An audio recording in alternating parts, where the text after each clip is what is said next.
Hello everyone. Today my topic is chemical shift of C13 NMR.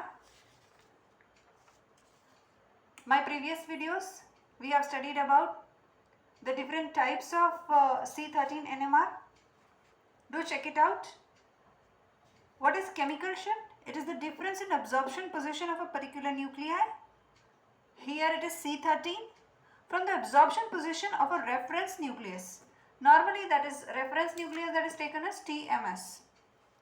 It is called as chemical shift of that particular nucleus.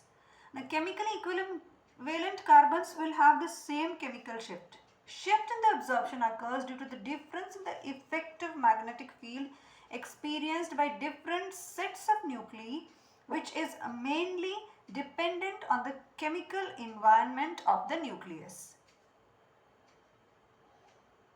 Different types of carbon have different ranges of chemical shifts. Normal range of chemical shifts of carbon nuclei is between 0 to 240 ppm.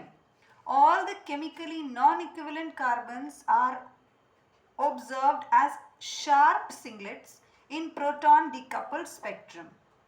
Now, since the range of shifts is wide, signals generally do not overlap, and the number of signals indicate the number of carbons if there is no symmetry in the molecule.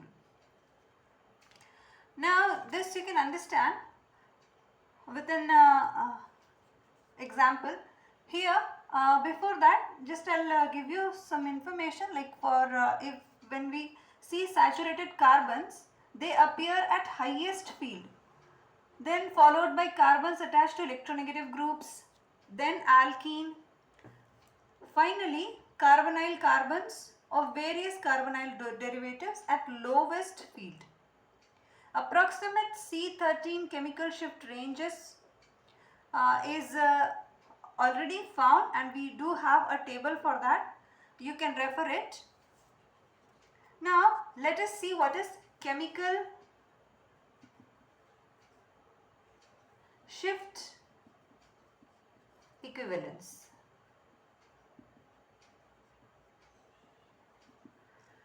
Let us see with some examples. It will give you a brief idea.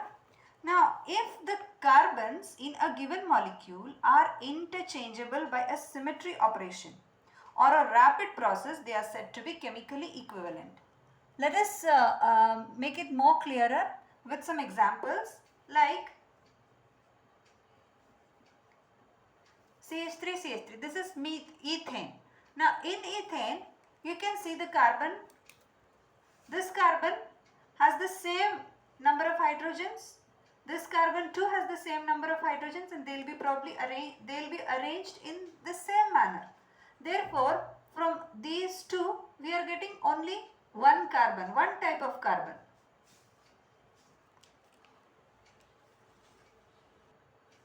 Here, see here, in this carbon, and this carbon, all the three are same.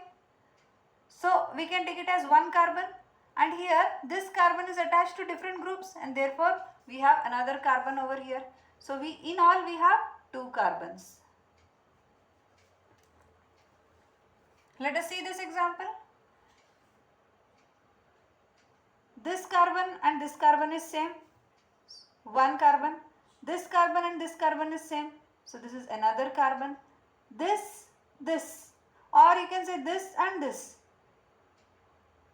This carbon and this carbon both are same, therefore this is another carbon. So we are having three types of carbon. Let us see here. This and this is same, so one carbon. This and this is same, so this is second carbon.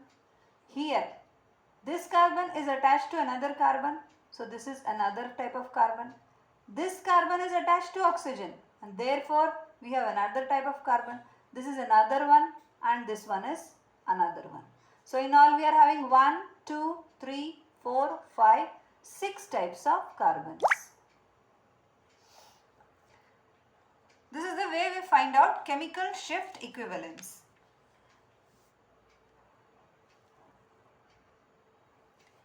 In my next video, we will do the calculation of chemical shifts. Do continue watching. Thanks for watching.